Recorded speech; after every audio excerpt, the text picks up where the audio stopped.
...2025 batera jaso dugun aldaketa politikoarekin estatu batuetan konkretuki ikusten ari dugu beste gauza batzuk aldatzen ari direla eta askotan, batzutan ez dira bereziki onerako. Haien artean bereziki onerako bezala hartu den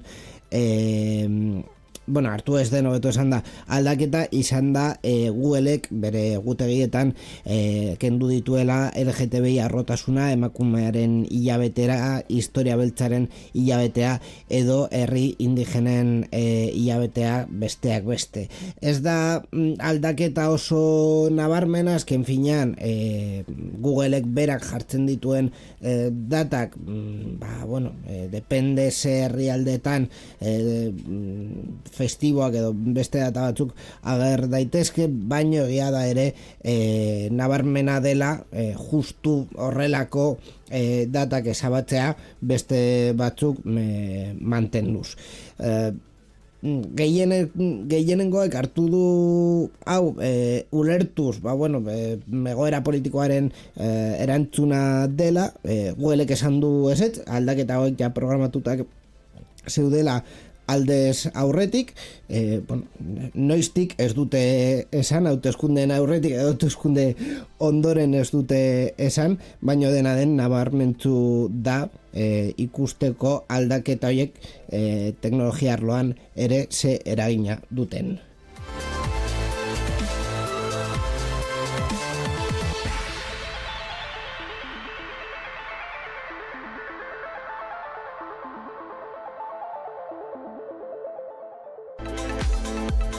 Sarean zehar Creative Commons aitortu ez komertziala 4.0 nazioarteko lizentziarekin banatzen da. Gurekin harremanetan jarri nahi baduzu email bidez egin dezakezu info@sareanzehar.eus helbidean. Entzun gure programak irubebikoitza.sareanzehar.eus webgunean, baita iVoox, Spotify eta Apple Podcast plataformetan ere.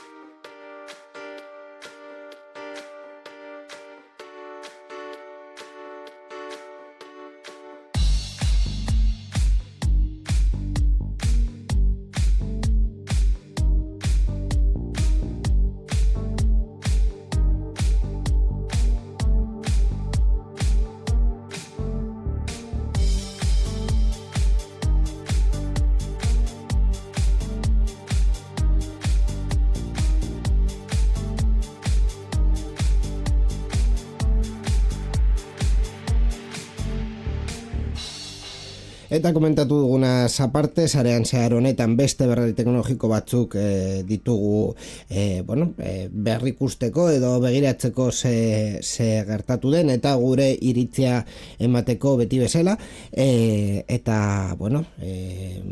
Azken programan egon esena, bueltatu da gurekin, Borja Arbosa, arratsaldeon. Arratsaldeon, Inigo. Ze moduz, zure mobidekin, zure goerarekin orokorrean?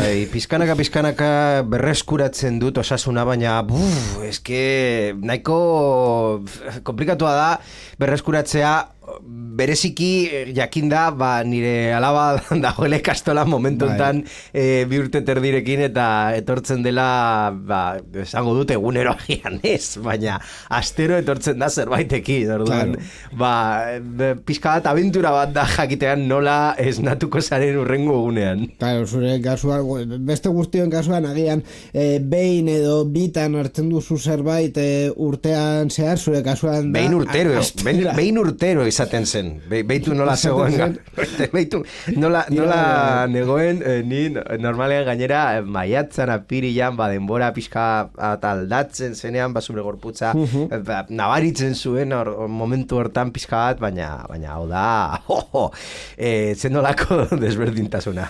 Bueno, antigorputzoiek zure kasuan dauz topera.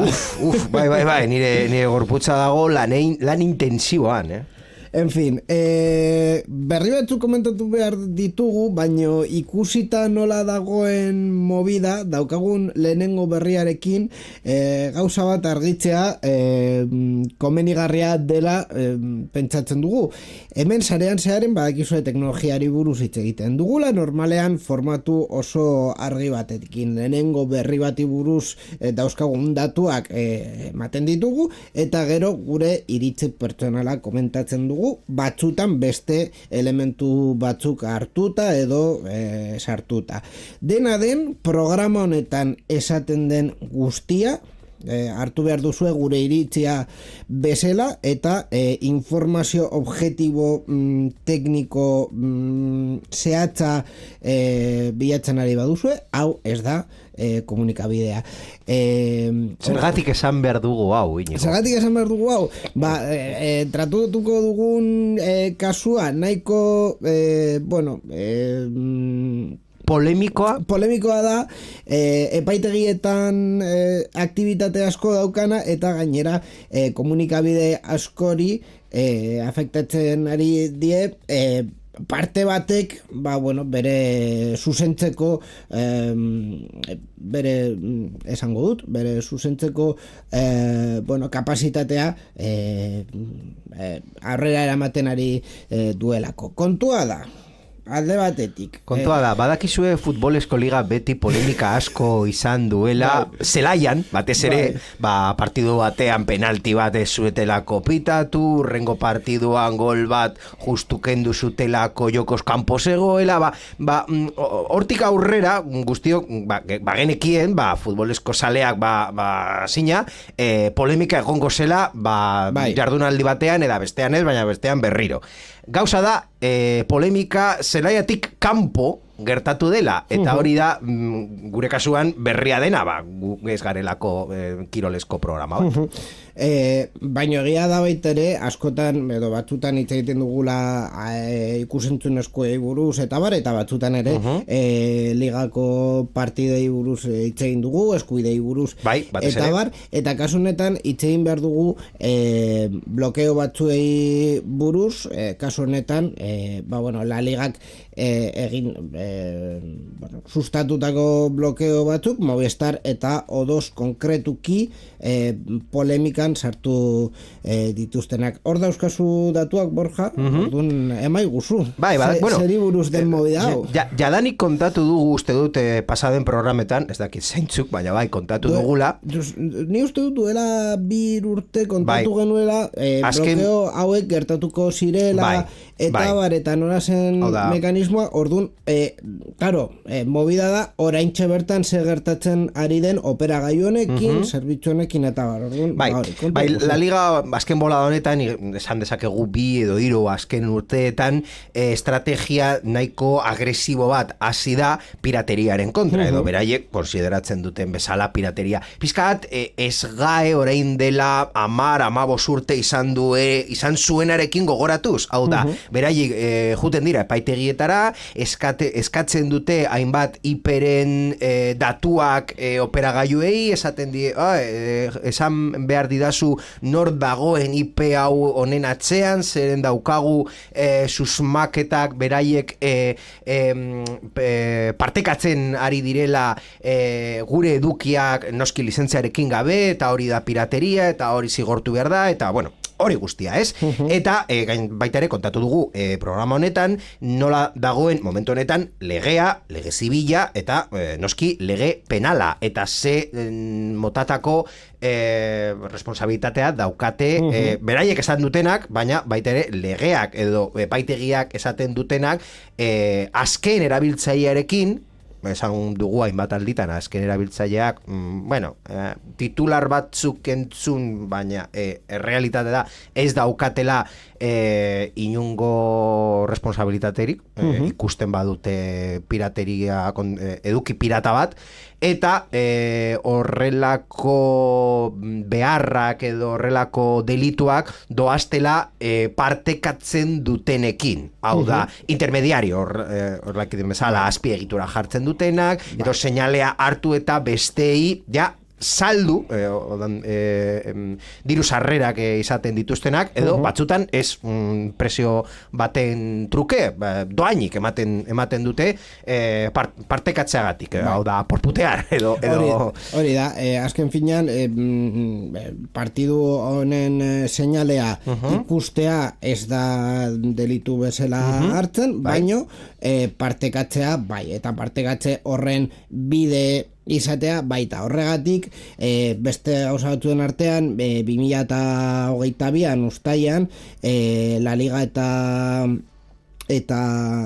Mediapro eskuratu zuten bi sententzia, esanez, alde batetik domeinu zerrenda bat, IP helbide zerrenda bat blokeatu al zela pirateria hori ekiditeko, eta beste partetik sistema bat jartzen zuten, ez dela berria, 2008an ere beste sententzia batean jarri zena, dinamikoki sartzeko zerrenda horretan webgune eta helbide berriak.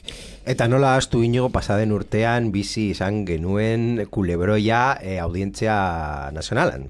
Bueno, hori Telegramen... Beste kontu bat izan zen, La Ligarekin erlazioa ez zuena, bai. Eta gainera, erantzun hori ez zuten jasotzen. Bai. Kasu honetan, kontua da, blokeatzen diren webguneak hainbat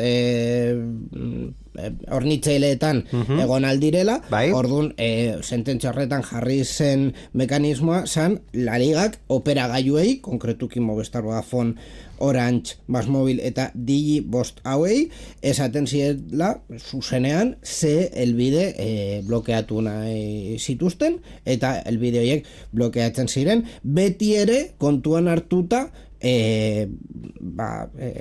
pirateria, la ligaren partiduen pirateriarekin erlazioa izan behar zuela.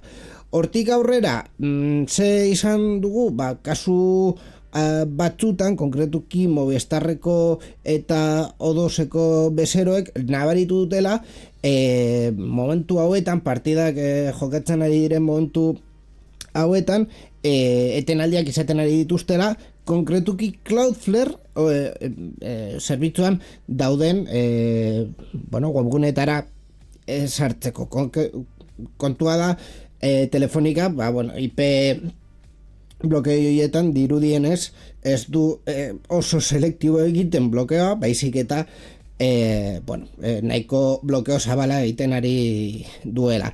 Arazo hauetan ere nabaritzen da, GitHub eta Microsoft arazoak izaten ari dituztela, haiek ere kasu batzutan erabiltzaileak, hornitzaile hauek partido hauen intermediarioak erabiltzen dituztelako, adibidez GitHub jartzeko zerrenda bat, non, begira gure helbide berriak, pirateatutako partidak ikusteko, hauek dira, ez? Orduan, claro, La Ligak eskatzen du GitHubeko horri bat blokeatzea, eta dirudienez Movistar egiten duena da GitHub guztia blokeatzea. Horrelako zerbait. Gainera, hemen beste kontua dago dela, Cloudflare, aipatu duguna, edukiak banatzeko sarea dela. Honek esan nahi du azken finean... Odeian, horregatik izena. Bai, kontua da, webgunetako sarbidea bizkortzen eta babesten duela, bitartekari egiten, baino, claro, zerbitzu horretan, haien zerbitzarietan, intermediazio hori egiteko, daude webgune legalak eta ez oso legalak baita. Ezta? Beste zerbitzu batzuetan Telegramen kasuan kontatu genuen bezala, ezin duzu itxi Telegram, zeren Telegramen milaka gauza desberdin dode. Orduan, claro, Cloudflare baita segurtasun kontuak direla eta ez zaio interesatzen edonor jakitea ze webgune, ze haien zerbitzaritik pasatzen den. Atake, izan aldiren atake horiek saiesteko. Teknologia bat implementatu zuten dela ECH, erlazio hori eskutatzeko eta erantzun gisa dirudienez Movistar egiten du horrelako blokeo masiboak Cloudflareko IP guztietara edo ia guztietara. Hau da, arazoa da epaitegi bat edo la ligak eskatzen dio epaitegiari eskatzen dio Movistarri eskatzen dio Cloudflare edo ezin du eskatu ez dagoelako modu informazio hori lortzeko eta azkenean da la solución mato moscas a cañonazos.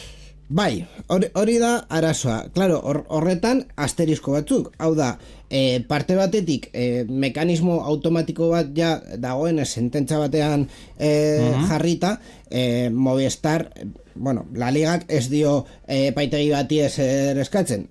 Movistar eskatzen, la ligak eskatzen dio zuzenean Movistarri, esan ez, begira, hauek ere zerrendan jarri, puntos akabau. Zergatik, hau gertatzen da Movistarren kasuan eta ez beste kasuetan, bost operagailua aipatu ditugu eta beste hiruren kasuan, Orange, Vodafone eta MásMóvilen kasuan ez daude kexak, bakarrik Movistar eta Digiren kasuan, kasualki.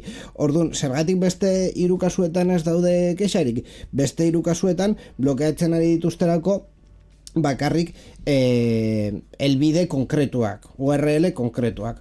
Movistarrek egiten, eta Digik ere egiten duena da, elbide horrek ze zerbitzarian erantzuten duen begiratzea eta zerbitzari guztia blokeatzea. Esanez, edo suposatzen, zerbitzari horretatik pasatzen direla webgune ilegalak soilik.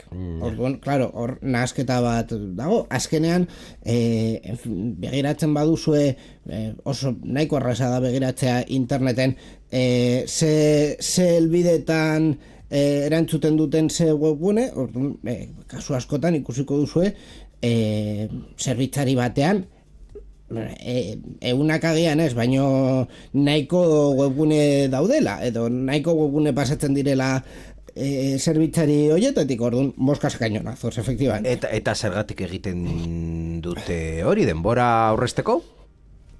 Ezin dugu jakin, ez dago esplikazio logiko bat, edo beraiek zergatik aukeratu dute horrelako operazio sistema? Denbora aurrezteko, esfortzu aurrezteko, egia esan da ez dakigu, Movistarrek ez duelako esan zergatik egiten duten borrela, Larigak ere ez du esaten konkretuki ze blokeatzen ari duten prozesu hau, gertatzen da La Liga eta operagailuen artean. Ez dago zerrenda publikorik, ez dakigu ze blokeatzen ari duten konkretuki, edo zertarak ze webgune blokeatzeko ze egiten ari duten, ez dutelako esan. Horrela esan da, ezin dugu La Liga errudun bezala jarri kasu honetan, zen La Liga eskatzen du IP bat, ondo edo txarto, baina eskatzen du IP bat, ez zerbitzari guztia. Oda, zerbitzari guztia etetzea... Ez, barkai dazu. IP batzuk.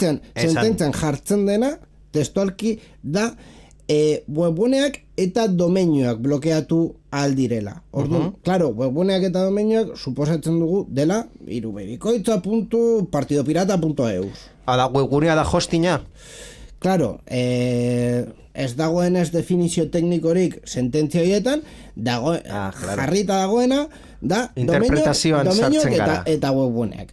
Orduan, hortik aurrera, interpretazio horretan, beste operagailuek blokeatzen dute domeinioak irubebikoitza.partidopirata.eus. Baina horrek ez da nahiko etetzeko IPA badaukazu edo bestelako helbideak? Normalean bai, hau da, gehienek, pertsona gehienek gehiengoek ez dute ez dira sartzeko. Claro, ez dira DNS movida horietan sartuko. Hau da, zubia mosten duzu, baina batzuk igeri egiten jakingo dute. Claro. Hori da pizkat, domeinua blokeatzen dugu, baina beste DNS zerbitzari bat erabiltzen baduzu, bai jakingo duzu domeinu hori ze ipelbidean dagoen, orduan sarbide izango duzu. Vale. Movistarrek zuzenean presa bat jarri du, hor erdian, ura eteteko guztiz. Ja. Claro, eta ur horretan...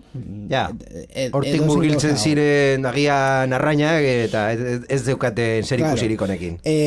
Gainera, sententzia hauetan ontzat eman zen horrelako neurriak hartzea ez duela kalterik egiten beste webgunei. Orduan, claro, hemen ikusten duguna da alde batetik kalte hori gertatzen ari dela eta gainera erdian dagoela enpresan nahiko potentea, Cloudflare, bezero asko, doakoak eta ordainozkoak dauzkala, bere zerbitzua ezin dutela erabili. Eta horretaz aparte ere, bone legalak, adibidez denak, kalte ekonomikoak ikusten ari dituzte, bere trafikoa Cloudflaretik pasatzen denez, Movistar eta O2 eta Digi dituzten pertsonek ezin direla bere dendetara sartu.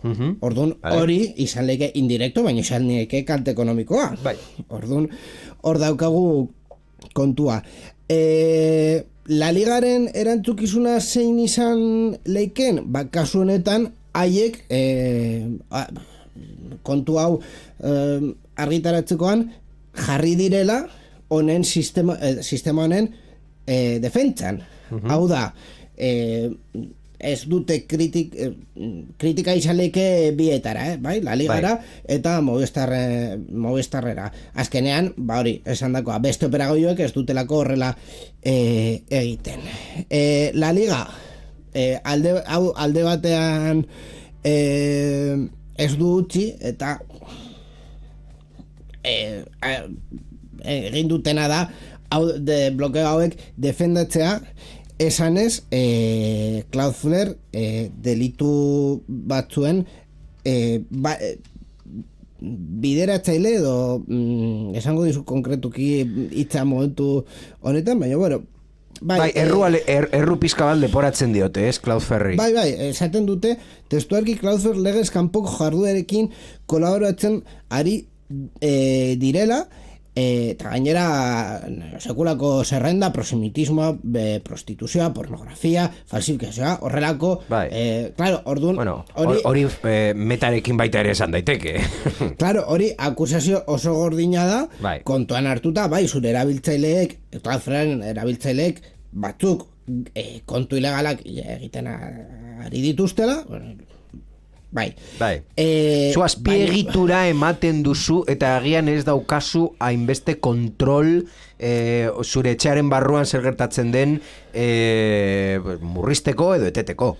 Claro. Ni esan duen bezala, hori metaren sare sozialetan baita ere esan dezakegu. Edo Xen. Edo zein sare sozial. Claro, hori da azkenean intermediarioek daukaten kontua. Duzu hor patio jolasa eta hor gertatzen dena, claro, hor da polizia. Kontua da, edo lehen urrengo galdera izan leike, Cloudflare erantzuten du. Hau da, Cloudflare momentuz inork ez dio ezer galdetu. Errudun komunikatu honetan errudun bezala jarri du La Ligak, baina inork ez du Cloudflarera joan esan ez begira. Domeinu honetan erabiltzaile honek hau egiten ari du mesedez blokeatu. Hau da, ez da gertatu Telegramekin aipatu zutena, gutxienez, epaitegietan, auzitegi nazionalak, eskatu diogu, baina Telegram egin du la callada por respuesta. Cloudflare gainera beste idatzi batean, esan du beste gauza batzuen artean, La Ligak omititu zuela cloud zerbitzuen hornitzaileak bere eskaerak egiterakoan. Hau da, claro, nahi baduzu webgune bat blokeatzea, agian kontua ez da intermediario batean, azkenean operagailuek baita ere intermediario direlako, hor erdian daude, hornitzaileen eta erabiltzaileen artean. Orduan, ez zuten bilatu edo zuten eskatu hornitzaileei, cloud hornitzaileei blokeo horiek egitea. Eskatu zioten operagailuei, komunikazio hori etetea. Eta Cloudflarek esaten du, konkretuki la Liga Cloud zerbitzuen hornitzaileen gana jogabe lortu zuela epai hori, eta epaitegiari eskutatu ziola hirugarren eta interes publikoari egin ziezaketen kaltea. Bai. Testualki. Eta beste gauza batzuen artean, ere esaten dute, ez daukala kolaboraziorik, hau da, baita ere testualki irakurriz, Cloudflarek eskubideen titularrekin kolaboratu ohi du legez kanpoko emanaldien bezalako arazoak konpontzen laguntzeko, baina la Liga bide legal horri ekitea beste aukerarik ez dio utzi Cloudflarri. Orduan, claro.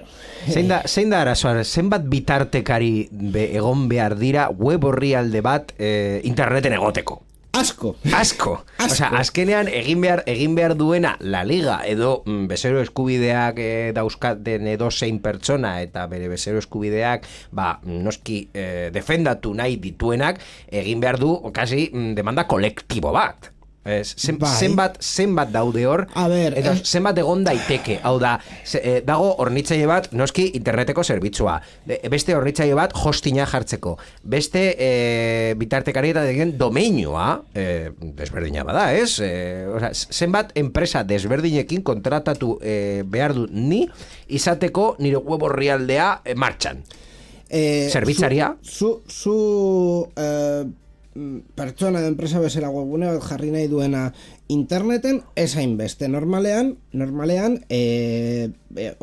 hornitzaile batek ematen dizu domeinua eta hostina zu nahi baduzu. Beste aukera batzuk daude dela domeinua eta hostina aparte izatea, eta hor erdian ere izan aldiren gauzak. Adibidez, Cloudflaren kasuan ni daukat nire hostina eta nire domeinua, baina badakit momentu batzutan aktibitate handiko momentuak dauzkadala, eta nire hostinak ezin du hori aktibitate hori guztia ancho de banda onartu. Orduan, Cloudflarri eskatzen diot baliozkoak ez diren eskaerak berak filtratzea nire zerbitzariak ez filtratzeko. Pero DNS edo horrelako sistemak... DNS azkenean doa domeinoarekin batera. Orduan, ez dira hainbeste, baina, claro,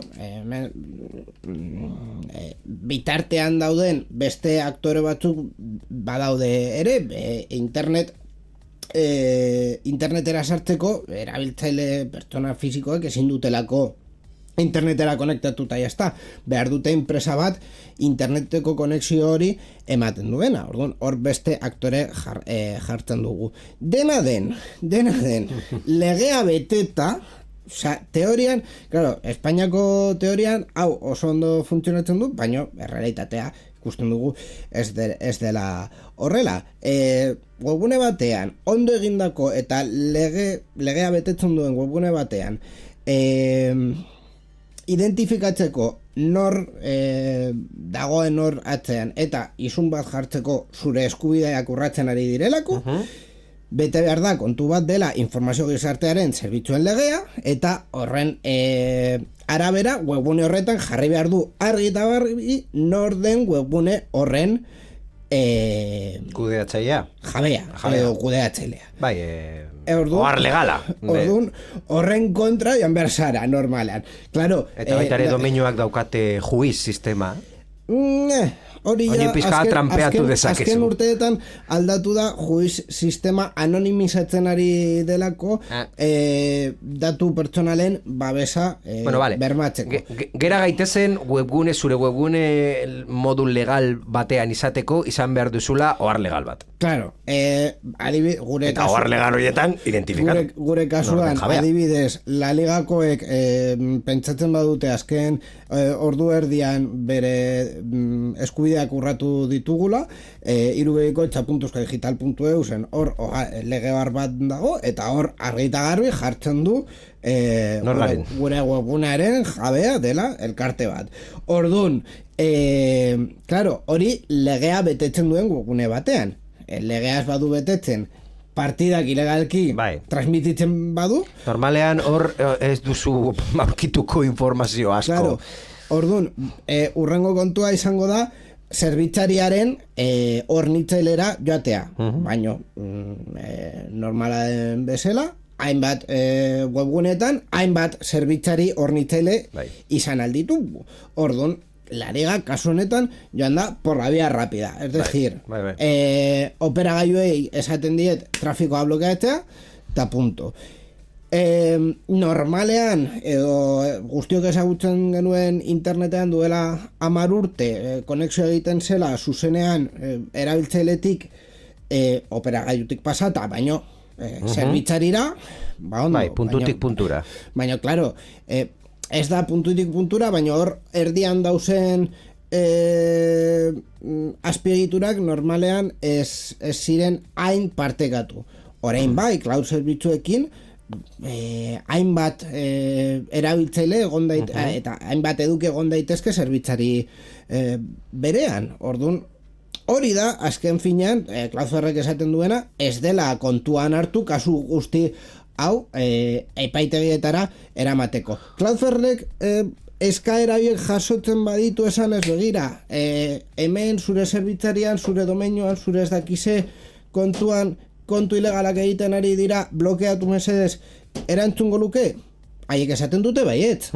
Ordun, kontua da, inork ez diela eskatu. Bai. Hori ekitzen dugu eztabaida, baita ere sare sozialetan ikusi duguna hainbat alditan. Non dago ardura, ze ardura daukate horrelako operagailuak, sare sozialak, edo odeian kudeatzen dituzten zerbitzuak, bere barruan gordetzen diren informazio edo edukiekin. Hau da, beraiek bere polizia segurtasun sistema propio bat izan behar dute, non bere kabuz eta antizipatu behar dute legez kontrako aktivitateak egiten direla, eta gutxienez, eta ez bere kabuz gainera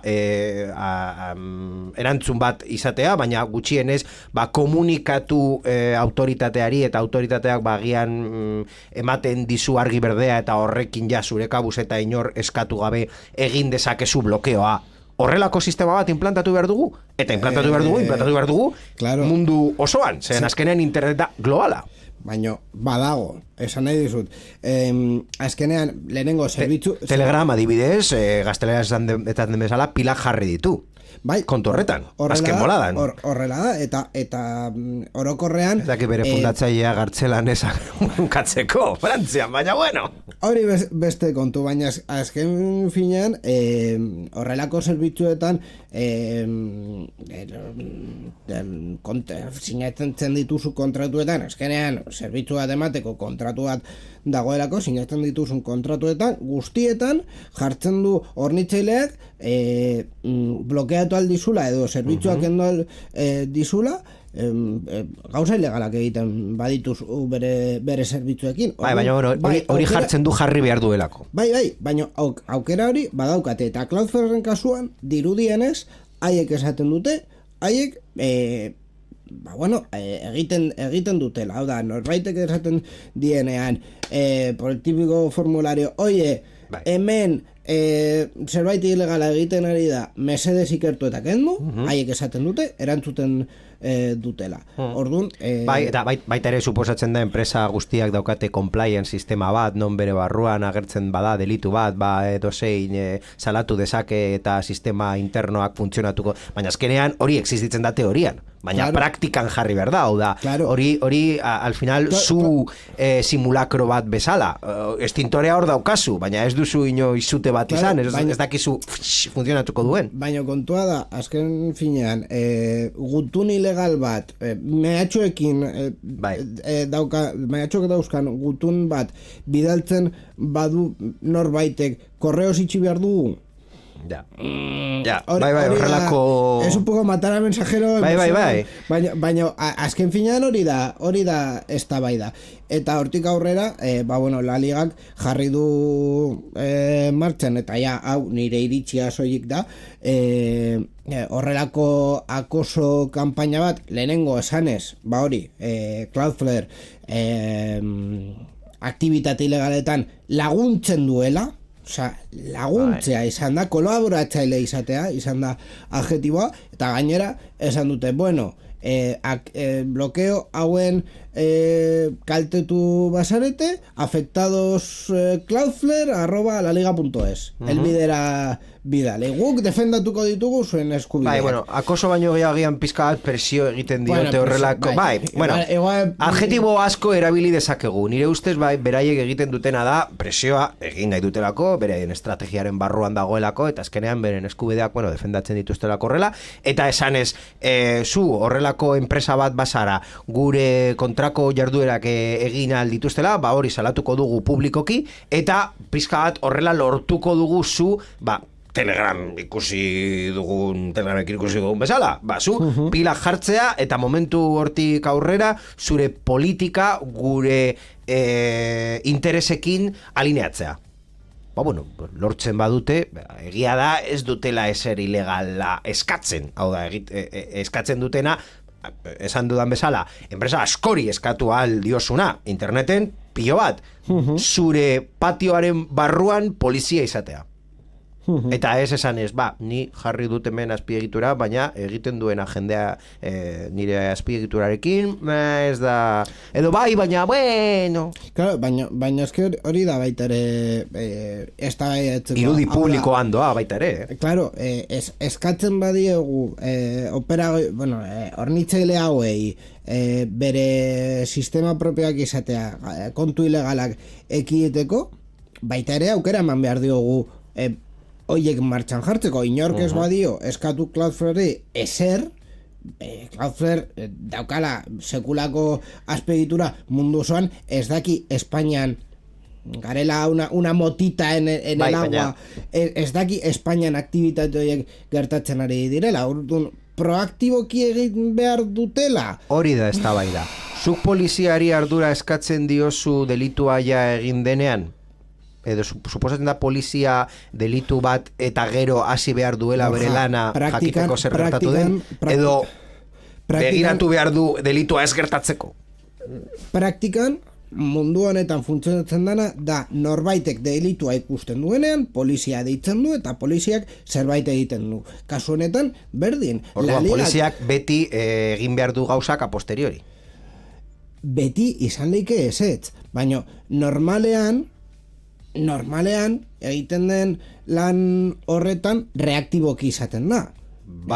Ez da agian zuzenena kasu guztietan, baina minimo hori egitea. Osea, ezin dugu esan adibidez... Baita ere aurre ikusteko sistemak eskatzen diogu. Hau da, baita ere, errealitatean bizi gara, ezin duzu guztia prebentzioarekin kendu. Ezin da, puertas al campo, hori guztia esaten duguna, baina proaktibotasuna eskatzea, eske badaude adibidez etortzen zait datuen babesarako legeetan, hoi esaten da, zu proaktibo izan behar zarela segurtasun akatzak ez gertatzeko. Claro. Dentro de tus posibilidades. Claro, baina ziurrenik Cloudflare bere aukeren artean izango du. Baina ezin duguna, azken finean ezin duguna, uste honekin argi ikusiko dugula, ezin duguna da zuhaitz bat ikustea tranbiaren gainean joango dela, eta Euskotren deitzea esan ez begira, tranbia eten zugaitz bat bera joango dela zure biden gainean. Deitu polizia eta esan, mesedez, eten trafikoa gune guzti honetan, orduan, kasu honetan, trafikoa, polizia baino, ETS izan leike eredu ez diogu operagailuari esaten zure trenbideak esaten diogu azpiegituraren arduradunari mesedez egin hau zure azpiegitura pikutara ez joateko. Hori da. Berdin. Hori da, bidaltzen duten mesua. Hau da, zu, Eusko Trenbide Sarea, kontu zibili, hor zuaitz bat ez dagoen, zeren hor badago, bomba bajarriko dugu, eta zure azpigitura juto kongo dara, zuaitzarekin alaporra. Es que, en fin, pizkat logika baita ere izan behar du kontu guzti hau eskatzeko ardura duen enpresari erantzuna. Eta hau guztia gainera izan da protagonista bakarra izan da, esan dugunez beste guztiek, hau da Orange, Vodafone eta MásMóvil, ez dutelako gauzak horrela egiten, orduan polemikaz kanpo geratu dira. Hau da, la ligari ardura edo leporatu egin aldiogun jarduera bakarra da Cloudflare pizkat errudun bezala jotzea, hau da, ez esatea, bueno, esan pasao, baina bai esatea, bueno, agian hau ez zen hainbesterako, eta horregatik jartzen dugu hor email bat, afectados, lo que sea, baina baita ere esaten dugu, pero se lo merecían un poco. Claro, la liga que egin duena da defender lo indefendible, eta hori da bere errua. Ez da aquí defender lo indefendible. Agian, esan dudan bezala, bakarrik mezu bat bidaltzen dute, hau da, guk ez dugu egin, baina pizka bat merezi zenuen. Baina ados gaude honekin, orduan, ados segunda, kampaina hau. Bueno, ez dakita ados segunda, baina pizka bat kampaina bezala jarri. Kampaina bezala erabili. Ados daude posizio hori defendatu dutelako. Orduan, nire ikuspuntutik, baina nire ustez ez da inbeste, ez dakite, ez dut beraiek hitz egin. Ez da inbeste beraiek ados daudelako neurriarekin, ados daudelako finalitatearekin. Hau da, azkenean, zuk ez baduzu egin, pizka bat errua baita ere daukazu. En fin. Beste berri batzuk dauzkagu gidoi honetan komentatzeko, baina ez dakit zerbait konkretuki aipatzea nahi duzun, 20 minutu geratzen bai, bueno, komentatu dezakegu, bai. Edo bestelagoaz errepikapenera zuzenean. Abaitu gutxienez, dei komertzialen uste dut berria, orain dela baita ere ez dakizen bat hilabete komentatu genuen, eta hori geratu zen horrela, pizka jarraitzeko. A ber, nahiko askar uste komentatu dezakegula. Askar, lehenik eta egin. Kontua da, horrerantzean, enpresek izango dutela telefono mugikorren zenbakiak erabili, dei komertzialak egiteko. Hau da, edozein enpresa, edozein estamendu, edozein organismo deitu behar du, 5 batetik, bai doakoa, bai bederatzireon, bai bere probintzakoa. Neurre honekin batera ere, hainbat beste neurri batzuk argitaratu, martxan jarriko dira. Gehiago, atzerriko zenbakiekin ere dei horiek egitea ezin dela ez dela posible egingo, eta mezuak bakizue batzutan jasotzen ditugula mezuak ez direla telefono batetik etortzen, baizik eta kode batetik, ez badago kode hori erregistratuta merkatuta kompetentzaren batzorde nazionalan, ere ezingo dira erabili. Hori teorikoki. Guzti hau 3 hilabetetan jarriko da martxan, Espainian, legeaz betetzeak 2 milioi eurora arteko isunak ekar ditzak. Onaino, bai. Beste neurri bat, pizkat saiesteko spam deiak. Ja, baina zuri ditzen dizute asko inigo? Bai, baina begira, lehenik eta ziur nago nahi zenuke baino gehiago. Azken, eta ez diate deitzen ni nahi dudanak, hori beste kontu eta. Baina izan ditudan azken deiak 2 motatakoak izan dira. Bata izan zen, ni suposatzen dudanen internet saltzeko enpresa bat, baina ez ziren horrela identifikatu ziren nire operagailu bezala, nire konexioaren kalitatea jakin nahi zutela esanez. Claro, baita ere, incisillo, Polizia Nazionalak argitaratu du azken asteetan metodo bat deitzen dela gaztelaniaz lab dela localizar nola san, ez du horatzen barkatu baina kontua da LAP bai, lokalizazion autor y propósito jakitea nondik deitzen duten, nork deitzen duen eta zertarako deitzen duen. Orduan, pertsona honi galdetu nion lehenik eta behin nortzuk zarete. Ez, Vodafone taldeko zeratik deitzen dizut. Vale, eta zertarako. Zure konexioaren kalitatea jakiteko daukazu zuntza gurekin? Ez aidazu zuk, Vodafonetik deitzen badiazu, zu jakingo duzu zuekin zuntza daukadan edo ez, ezta? Ez, ikusten dut, klaro, hemen bi mugikor dauzkazula, baino zuntzarik ez. Bai, zuzen. Eta posik zaude mugikorrekin? Bai, bale, agur.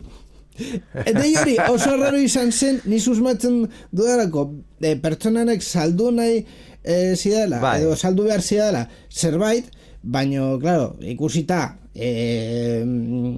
horrelako galdera pizka bat konfidantza gehiagorekin. Claro, ni nahiko argi nengoela, ez zuen egin. Eta besteak izan dira, le llamo de Indeed para ofrecerle una oferta de trabajo, contácteme por WhatsApp. Orduan, claro, bigarren hauek ezin dira, horrelako neurrekin ezin dira ekiditu gaiztoek, maltzurrek, legeak beten ez dituztenak ez dutelako legea bete hau edo zer, hori da honen evidentemente maltzurrak berdin zaio legea, baina eske kasu askotan maltzurrak ez ziren enpresa ofizialki maltzurrak, hau egiten badu Vodafone, Movistar, más Mobil, Yoigo nahi duzuna, pizka bat te toca los huevos. Claro. Sanes, que se supone que vosotros no deberíais hacer nada. Orduan, kontua da, nire kasuan lehenengo enpresanek nortzuk ziren, ez dakigu, Vodafone taldekoak zirela esaten zuten, baina ez dakigu, suposatuko dugu baietz, eta bai, mugikor batetik deitzen zuten. Nahiko arraro, Vodafonetik edo Vodafone taldetik deitzen badute, normalean deituko dutelako bere arreta zerbitzu telefonarekin. Esango dugu, nahiko arraro. Subkontrata bat izan leike? Izan leike. Baina ziurrenik zan komerzializadora bat, kontratu berriak egin nahi zituenak. Orduan, hoiek telefono finko batetik edo mugikor batetik deitzea ezberdintasun bat izan leike, jo que sé. Pizka bat baizen, azkenean zenbat jende ja deitzen dizu finko batetik. Oso gutxi. Baino, identifikatu behar dira baita nortzuk eta zertarako, hori nahiko... Hor geratzen da zure gomendioa. Edo poliziaren gomendioa. Eta nirea baita, gila esan da, jaso dituen, azken deiak jaso dituenak finkoetatik, nila banekien ze finko ziren, eta nire agendan neuzkan, jakiteko, dela Bilboko udaleko ez dakiz zerbitzu, edo ez dakiz enpresa. Orduan, baina eske gauza hauek jarriko dugu kaso estremo bat, zure amona edo zure aitona edo adineko pertsona bat uste duzu begiratzen duela konkretuki ze zenbaki dauen hartzen du telefonoa badazpada aber norden. Orduan, horrelako neurriekin, pues bueno, gutxi, nire iritziz gutxi. Eta hau komentatuta, uste dut merezi duela Borja zurekin pizkat hitz egitea Dipsik buruz, orduan horretarako pasaden programera joan behar gara errepikapenarekin. Azkenengoa harrapatu ez baduzu, errepikapena, sarean zehar. Eta errepikapenan, esandakoa, pasaden programan ikusi genuen nola DeepSeek bapatean errolako estanda egin zuen Txinatik argitaratuz adimen artifizial bat, kasu honetan testua eta irudiak sortzeko adimen artifiziala kostu baxukoa garatzen eta gainera dirudienez ere kode irekikoa eta hortik aurrera mugimenduak egon dira hor adimen artifizialaren merkatuan, ez? ChatGPT bere modelo berria argitaratu nahi du, baino hor daude eta mugimenduak egon dira hor, ezta? Bai. DeepSeek azkenean kontatu genuen konpainia txinatarra, adimen artifizialen merkatuan sartu zen, akainon, kode irekieta doaneko proposamen batekin, eta hori ze egin du, beste operagailu hor daudenak interesekin, hau da Google eta OpenAI, edo Meta, edo Twitter, X nahi desuna, bere atzean, eta azken astean aukeratu dute, beren urrengo belaunaldia baita ere argitaratzea, eta jakin dugu, eta ikusi dugu nola funtzionatzen duen Gemini berria, eta ChatGPT berria, eta Grok 3 baita ere aste honetan aurkeztu dutena, eta esango nuke beste batzuk ez direla hain ezagunak, adibidez Perplexity, baita ere atera dutela beren sistema berriak. Batzu gainera sistema honekin oinarrituta, hau da, pero, claro, irekizko software bat denez, ezin diozu ezer leporatu. Claro, eta gainera, leporatu diotena, DeepSeeki izan da, dirudienez, ChatGPT-tik zerbait kopiatu dutela, baina, claro, ChatGPT aldi berean, bere modeloak entrenatu ditu, copyright dauzkan materialekin, ebe guztio gerru dut. El que roba un ladrón eta toda la movida. Eta baita ere kontatuko dugu Europar Batasunaren berria. Ez bere adimen artifizial propioa izateko proiektua baita ere esan duela, egingo dutela, Frantzia bere buruan izan da finantziazioarekin, 200.000 milioi jarriko dituzte. Espainian ere proiekturen bat aurkeztu zuen Espainiako gobernuak, orduan, mugimenduak egoten ari dira alde horretan. Uste du titular egiteko, minututxo bat alkabo, baina oso breve izan behar da guztia, bale? Beti bezala. Venga. Titulol. Aber topatzen duzun, ni irakurri ez dudan berri bat, oso zaila izango zaizu. Bueno, berri hau Australiatik etortzen da, Inigo, estudio bat egin dute ardiekin, eta demostratu dute 1.600 ardi erabilita, lana hobeagoa ematen dituztenak, panel solar batzuen barruan edo al lado. Behean, bai. Baino behean edo alboan? Hau da, itzalaren behean edo alboan jaten dute? Esaten du, entre paneles solar, panel solar baten artean. Hor egiten dituzten pastoreoa lana hobeagoa ematen dutela. Eta ikusi dute zergatik edo ze arrazoi daukan hau? Ez, oraindik ezin dute jakin. Hau da, ez dakigu kasualitatea den, agian, ez dakit.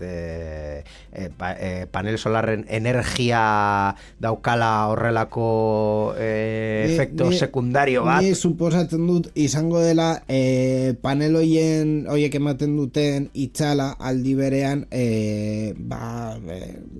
belar horren aste kontrolatuago bat irakurri zenuen ez nuen irakurri, baino pizkat erdian dago berria, hau da, claro, ze teoria daukaten, hori da galdera, baina ez da elektrizitateagatik izango, hori ziur bestela egongo ziren, ardi guztiak panel solarren artean. Momentuz esplikazioa dirudien ez da nola dagoen lurra panelen solarren behean, hau da, hor kombinatzen da pizka bat nutrientes berdinak, zeren batzuk argia zuzenean ematen diote, beste batzuk sombra ematen diote, claro. Eta hori bukatzen du dibertsitate nutrizional batek. Claro, hori izango zan, ez da elektrizitatea hortik pasatzen dela, da, lurrak berak, bere prozesuak dauzkala, argiarekin eta argirik gabe baita. Eta ez da egin duten estudio bakarra, Italian egin dute beste estudio bat biñedoekin, hau da, ze motatako ardoa ateratzen da, hor plantatzen dituzten materialekin. Bai, zuaitzekin, eta zein da horren emaitza?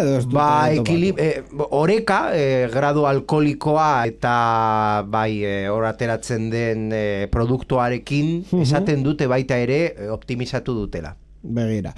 Orduan, beitu, lortu dezakegu, hemen Espainian badakizu movimentu asko dela nekazaritzan panel solarren kontra, agian ez dute oraindik jakin, panel solarra eta nekazaritza lagunak direla. Claro, agian bi kontuek bateratzen, produkzio bea izan aldugu.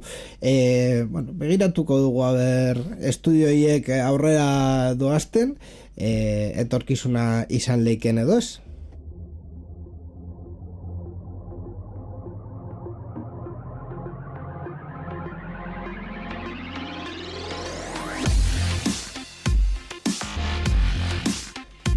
Hauek eta komentatu ez ditugun berri asko ere izan dira astenetako berri teknologikoak, beti bezala Borja, eskerrik asko gurekin hauek komentatzeagatik.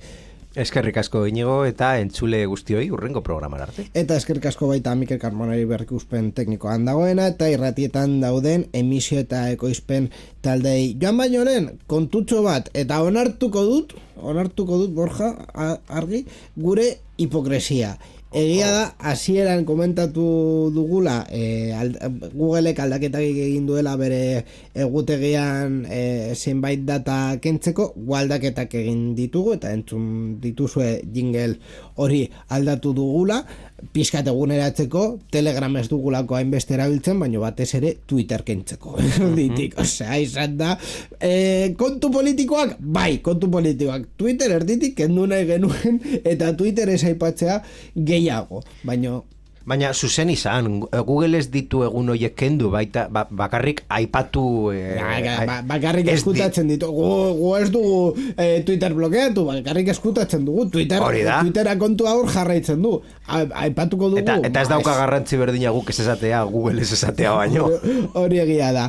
Dena den, gurekin harremanetan jartzeko, Twitter eta Mastodon hor jarraitzen dute, eta gure gunea sarean zehar.eus, baita hor daukazue gure programa jarraitzeko. Ez badute blokeatzen?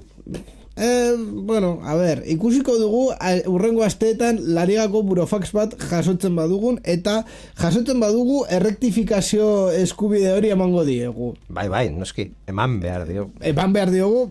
Beti egin den bezala eta guztiei egingo diogun bezala. Bai, la liga ez basarete baita ere eskatu dezakezu. Bai, baina... Eskatu nahi duzuna. Baina nahiago dugu email bat bidaltzea, rollo amigable, burofax bat ez da bidali behar, bale? Ez gastatu dirua. Ez gastatu dirua. Gurekin harrematen jartzeko infoa bildua zaren zer.eus. Eskerrik asko programan entzuteagatik eta hurrengo arte, agur.